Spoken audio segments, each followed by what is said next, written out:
आदाब, सत श्री अकाल, नमस्ते दोस्तों, वेलकम। आज हमारे चैनल पर एक नया टॉपिक हम डालेंगे जो महिलाओं बाल अपराध से संबंधित हैं, जो पुलिस में इसके 10 क्वेश्चन आते हैं। इस संबंधित हम एक दिन प्रतिदिन हम एक नया टॉपिक डालेंगे। और आज हम पहला है जो प्रथम टॉपिक है जो दहेज निषेध अधिनियम है जो 1961 में लागू किया था, जो 1 जुलाई 1961 को लागू किया था। इसके बारे हम अलग अलग जो धारा दी गई उनकी परिभाषाओं उनके बारे में हम पढ़ते हैं, उनकी क्या सजाएं, इसके बारे में विस्तार से पढ़ेंगे एक एक धाराओं के बारे में। पहली धारा है धारा 1। धारा में शक्षीपथ नाम प्रारंभ विस्तार है दिया गया है। इसका लागू किया गया 1 जुलाई 1961 को। धारा 2 के अनुसार दहेज की परिभाषा दी गई है, दहेज किसे कहते हैं। धारा 3 दिया गया है कि दहेज लेने और देने के लिए भी सजा है। अगर हम दहेज लेते हैं और देते हैं दोनों को भी सजा होने की संभावना है। इसमें धारा आईपीसी की जो भी धारा है 107, उसमें 5 वर्ष की सज़ा, 15,000 रुपया जुर्माना, या जितना आपने दहेज दिया है उतना भी उसको जुर्माना भरना सकता है। धारा 3 तो हमने पढ़ लिया। धारा 4 के हम पढ़ेंगे। धारा दहेज मांग करने पर भी सजा है 6 माह या 2 वर्ष और 10,000 रुपये जुर्माना। अगर हम लड़की पक्ष की तरफ से हम दहेज की मांग रखते हैं कि हमें 2 लाख या गाड़ी या ज़मीन दी जाए, तो इसमें 6 वर्ष की सज़ा है और 2 वर्ष का कारावास भी हो सकता है और इसमें 10,000 का जुर्माना भी हो सकता है। और धारा 4A के अनुसार दहेज के विज्ञापन पर पाबंदी। अगर हम दहेज के लिए कोई विज्ञापन मीडिया के माध्यम से, सोशल मीडिया के माध्यम, अखबार हम समाचार पत्र के छपवाते हैं तो इसके लिए हमें प्रतिबंध है। इसके लिए 6 माह या 5 वर्ष की सज़ा भी हो सकती है और 15,000 रुपये इसका जुर्माना भी हो सकता है।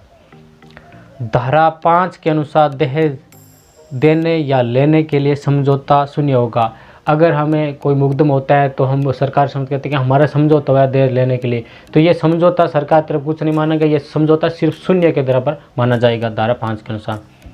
धारा 6 के अनुसार महिला की मृत्यु होने पर दहेज उसके संतान या उसके माता पिता को ही मिलेगा। अगर लड़की की बालिका में छोटी अवस्था में उसकी शादी हो गई है तो अगर उसकी मृत्यु हो गई तो उसके माता पिता को ही उसको मिलेगी। 3 महीना के भीतर उसके जो भी दहेज दिया गया उसको मिलेगी।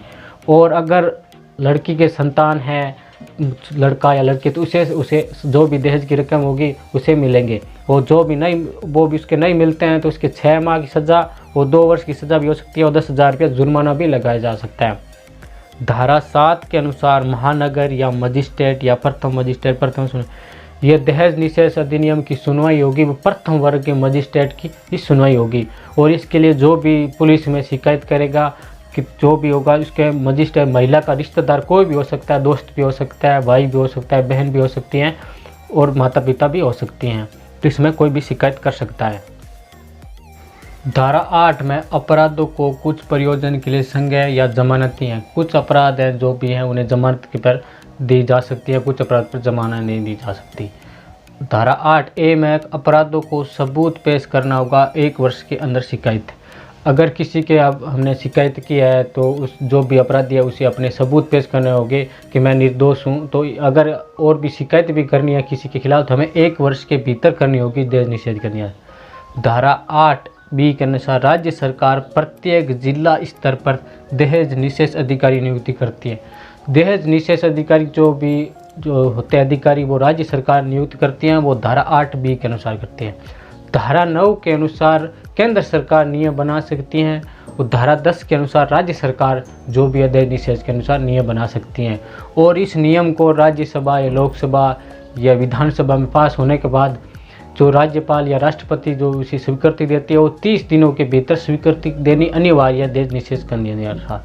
और राजस्थान दहेज निषेध प्रतिषेध नियमावली आई थी जो 2004 में आई थी, जो धारा 10 के अनुसार राजस्थान सरकार ने बनाई थी। जो दहेज निषेध थे उनके बारे में नियम बनाए गए थे 2004 में। आईपीसी की जो धारा है, भारतीय दंड संहिता की जो भी धारा बनाई गई है, जो उसके अनुसार हमें सज़ा दी गई जाती है किसी को, अपराधी को, तो इसके अनुसार दी जाती हैं। तो धारा 304B के अनुसार दाह या शारीरिक क्षति द्वारा मृत्यु 7 वर्ष के अंदर। अगर किसी महिला की शादी हुई और 7 वर्ष के भीतर, 7 वर्ष हो या 7 वर्ष के अंदर मृत्यु हो जाती है तो उसे दहेज निषेध अधिकार आधार के पर उसे मुकदमा कर सकते हैं। और इसके अंदर 7 वर्ष की सज़ा भी है, और अगर मृत्यु हो जाती है तो उसे सज़ा भी है, और अगर जमानत भी नहीं मिलेगी उसे मुकदमा कर देता हूँ। धारा 306 के अनुसार उत्पीड़न से तंग आकर महिला द्वारा आत्महत्या करना। अगर महिलाओं को हम रोज़ हम तक उसे लगते हैं, रड़ते हैं, पीटते हैं, तो अगर महिला इस रोज़ की झगड़े से तंग आकर अगर आत्महत्या कर लेती हैं तो उसे सज़ा भी मिलेगी। अगर कोई उसे पति या उसके रिश्तेदार ने उसमें सहयोग किया है तो, या उसके सासू ने भी, तो इसके धारा 306 के अनुसार आएगी, और इसे जमानत भी नहीं मिलेगी, 7 वर्ष की सज़ा भी हो सकती है। धारा 498 के अनुसार दहेज के लिए उत्पीड़न। अगर हम किसी स्त्री को हम शादी कर रहे हैं, पति हो या सासू ससुर, उसे दहेज के लिए हम उसे रोज़ पीट कर रहे हैं तो दहेज दो, या अपने माता पिता को, इसके आधार पर भी हमें धारा 498 लग सकती हैं। धारा 498 भी दहेज उत्पीड़न करने पर मृत्यु होना। हम रोज़ किसी महिला को पीट रहे हैं दहेज के लिए, तो अब पीट रहे तो उसके पीटते अचानक उसकी मृत्यु भी हो जाती है, हमें पता नहीं चलता कहाँ लग गई, तो इसके लिए भी हमें धारा 498 भी लगेगी, और इसके लिए सज़ा भी है और जमानत भी नहीं मिलेगी। तो दोस्तों, ये हमने दहेज निषेध अधिनियम के बारे में जो भी नियम थे हमने पढ़ लिए हैं। अगले वीडियो हम नए टॉपिक के साथ जो भी महिलाओं के बारे में नियम बनाए गए, कानून बनाए गए, उनके बारे में हम पढ़ेंगे। तो मिलते हैं दोस्तों नेक्स्ट वीडियो में। जय हिंद, जय भारत।